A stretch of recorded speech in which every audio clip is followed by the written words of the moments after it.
जय हिंद दोस्तों, आप सबको इंडिया में जान पर स्वागत है। दोस्तों, आप सब जानते हो अब प्रेजेंट टाइम में हमारे इंडियन एयरफोर्स के लिए राफेल फाइटर एयरक्राफ्ट सबसे मॉडर्न फाइटर एयरक्राफ्ट है और आने वाले टाइम में तकरीबन आप कह सकते हो जब तक एएमसीए इंडियन एयरफोर्स में शामिल नहीं होगा तब तक राफेल ही सबसे एडवांस फाइटर एयरक्राफ्ट होने वाला है।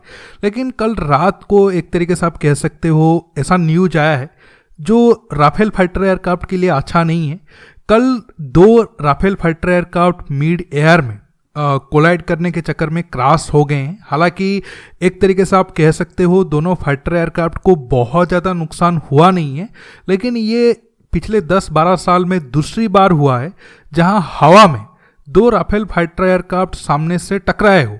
हालांकि 10-12 साल पहले जब एक्सीडेंट हुआ था वो ज़्यादा भयानक था, ये वाला एक्सीडेंट उस हिसाब से ज़्यादा खतरनाक है नहीं, लेकिन आगे जाकर ये फ्रांस की रेपुटेशन पर थोड़ा बहुत असर डाल सकता है और इंडिया के लिए भी एक सवाल खड़ा कर सकता है। क्योंकि आप सब जानते हो MMRCA-2 डील में राफेल अब सबसे फ्रंट रनर है। राफेल के पीछे बाकी दूसरे फाइटर एयरक्राफ्ट है कि इंडियन एयरफोर्स कौन से एयरक्राफ्ट को चुनेगा, क्या वो यूरोफाइटर टाइफून होगा, क्या F-15 होगा या फिर रशियन अर्जिन के फाइटर एयरक्राफ्ट होगा। अब ये क्रैश होने के बाद एक तरीके से फिर से सवाल खड़ा होगा। हालांकि ये खबर को फ्रांस की मीडिया में बहुत ज़्यादा एक तरीके से आप कह सकते हो कवर नहीं किया गया है। वो लोग भी कोशिश कर रहे हैं कि उसे डाउन प्ले करें और ये क्रैश की न्यूज को ज़्यादा फोकस करके उसे इंटरनेशनल मीडिया में ज़्यादा हाईलाइट ना करें, लेकिन कुछ मीडिया हाउस इसको रिपोर्टिंग कर रहे हैं। आज मैं उसी टॉपिक पर बात करूंगा, कहाँ क्रैश हुआ है, कैसे क्रैश हुआ और वो फाइटर एयरक्राफ्ट को कितना नुकसान हुआ और इंडिया के लिए क्या सवाल है, डिटेल्स में बात करेंगे। जानने के लिए दोस्तों आप आखिर तक ये वीडियो को देखते रहिए और ज़्यादा से ज़्यादा लाइक शेयर करना बिल्कुल मत भूलिए। देखिए दोस्तों, ये क्रैश फ्रांस में हुआ है, भारत में कोई भी घटना नहीं हुआ है।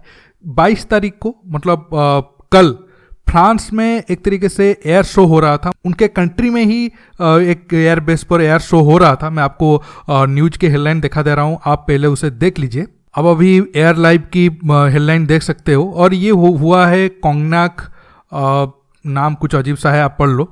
उसी एयरबेस में ये एयर शो हो रहा था और तकरीबन फ्रांस की टाइम के 12:40 PM के आसपास ये मिड एयर में कोलाइड हुए हैं तो राफेल एयरक्राफ्ट।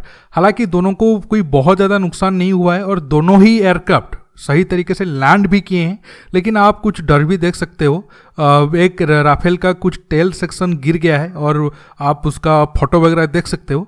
एक तरीके से आप कह सकते हो कि ये इंसिडेंट बड़ा हो सकता था। अगर थोड़ा सा कुछ सेंटीमीटर इधर उधर होता तो और ज़्यादा अगर पार्ट राफेल फाइटर एयरक्राफ्ट की नुकसान होता तो ये जेट जरूर क्रैश लैंड करता या फिर सही तरीके से लैंड ही ना कर पाता और वहाँ पर जो पायलट होते या फिर नीचे ज़मीन पर प्रॉपर्टी जो था उनको भी नुकसान पहुँच सकता था।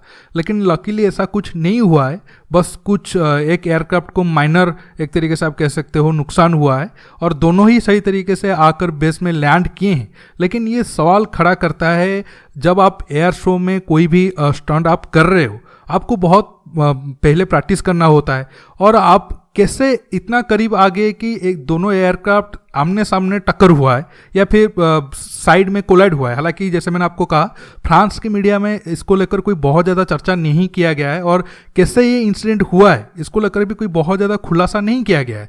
इसी वजह से ट्रू मतलब इंसिडेंट क्या हुआ है वो पता नहीं चल रहा है। बस लोग गेस कर रहे हैं कि नहीं दोनों एयरक्राफ्ट आमने सामने कोलाइड हुए होंगे और जस्ट माइनर नुकसान पहुंचा है।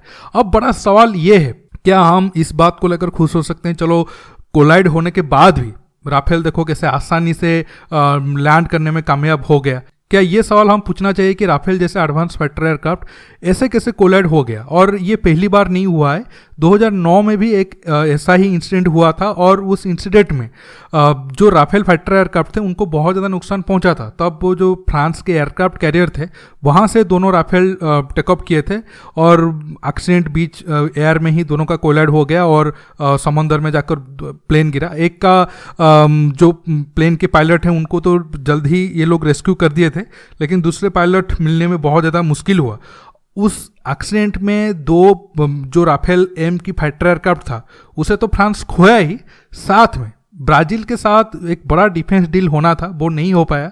उस डील में एक तरीके से राफेल फ्रंट रनर था, लेकिन ये एक्सीडेंट होने के बाद ब्राज़ील राफेल की तरफ नहीं गया, वो F-18 की तरफ गया और उसमें एक तरीके से 20-30 डील होना था, जो नुकसान फ्रांस को हुआ। अभी सेम क्वेश्चन आता है, क्या अब ये माइनर सा एक्सीडेंट होने के बाद फ्रांस के साथ बाकी जो दूसरे देश डील करने वाले हैं, क्या उनके ऊपर असर पड़ेगा? खासकर अगर हम भारत की बात करें, क्योंकि प्रेजेंट टाइम में जैसे मैंने आपको शुरू में कहा था, अब ज़्यादा चांस है भारत फ्रांस से 114 के करीब राफेल फाइटर एयरक्राफ्ट को खरीदे। पहले से तो 36 हम खरीद के रखे हैं, और कुछ हद तक न्यूज ये भी है शायद हम इंडियन नेवी के लिए भी राफेल एम खरीदेंगे। देखिए, सवाल तो उठेगा जरूर, इंडियन ऑफिशियल फ्रांस के ऑफिशियल के साथ बात करेंगे ये इस इंसिडेंट को लेकर, लेकिन इस बात को लेकर डील कैंसिल होगा ये कहना मुश्किल है, क्योंकि ये पहली बार नहीं है कि कोई फाइटर एयरक्राफ्ट क्रैश हुआ हो या फिर दोनों एक साथ मिड एयर में कोलाइड किए हों। अगर आप देखोगे जितने भी वेस्टर्न एडवांस फाइटर एयरक्राफ्ट है, आप F-16 ले लो, F-35 ले लो, F-22 ले लो, F-18 ले लो, यूरोफाइटर टाइफून ले लो, ग्रिपेन ले लो या फिर राफेल ले लो, सबको अगर आप कंपेयर करोगे, राफेल का क्रैश हिस्ट्री सबसे ज़्यादा कम है बाकी दूसरे फाइटर एयरक्राफ्ट की कंपेयर में। इसी वजह से ठीक है, ये एक तरीके से आप कह सकते हो 12 साल में ये दूसरा इंसिडेंट है, लेकिन कोई बड़ा असर ये भारत के साथ जो डील होने वाला है उसको लेकर नहीं पड़ेगा, क्योंकि MMRCA डील में बाकी जो फाइटर एयरक्राफ्ट है उनका भी क्रैश हिस्ट्री है। अगर हम रसिया की बात करें, हम रशियन एनर्जी के सबसे ज़्यादा फाइटर एयरक्राफ्ट इस्तेमाल करते हैं, उनका क्रैश हिस्ट्री कैसा है आपको बताने की ज़रूरत भी है नहीं, लेकिन मेरे हिसाब से सवाल तो ज़रूर इंडियन ऑफिशियल को पूछना चाहिए।